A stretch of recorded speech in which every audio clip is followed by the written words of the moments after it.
ஒரு சில விஷயங்கள் பார்த்திங்கன்னா நம்ம செய்யும்போது ரொம்ப சாட்டிஸ்ஃபேக்ஷனாக இருக்கும். அந்த மாதிரி ஒரு விஷயந்தான். என்னென்னு பார்த்திங்கன்னா, நம்ம ஸ்விம்மிங் பூலில் க்ளீன் பண்ணாமல் ரொம்ப நாள் அப்படியே இருந்துச்சு. வின்டராக இருந்தனால அப்படியே விட்டுருந்தோம் தண்ணி விடாமல். சரி சம்மர் ஸ்டார்ட் ஆகுது, தண்ணி விடலாம் அப்படின்னு சொல்லி போய் பார்க்கும்போது பார்த்திங்கன்னா, அங்கேருந்து ஃபில்டரில் அழகாக சிட்டுக்குருவி கூடு கட்டி குஞ்சு பொரிச்சு வச்சுருந்துச்சு.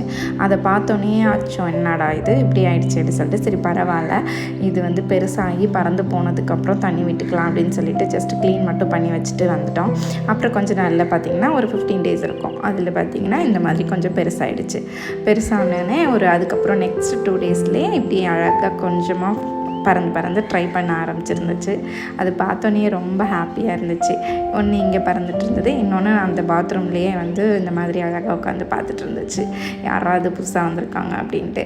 நெக்ஸ்ட் டே போய் பார்த்தோன்னே இந்த மாதிரி அழகாக வீட்டையே சுற்றி ரவுண்ட் அடிச்சுட்டு இருந்துச்சு. குட்டியாக க்யூட்டாக கத்திக்கிட்டே அந்த பக்கம் இந்த பக்கம் சுற்றி ரவுண்ட் அடிச்சுட்டு இருந்தது. அதை பார்த்தோன்னே மனசுக்கு ரொம்ப ரொம்ப சாட்டிஸ்ஃபேக்ஷனாக இருந்துச்சு.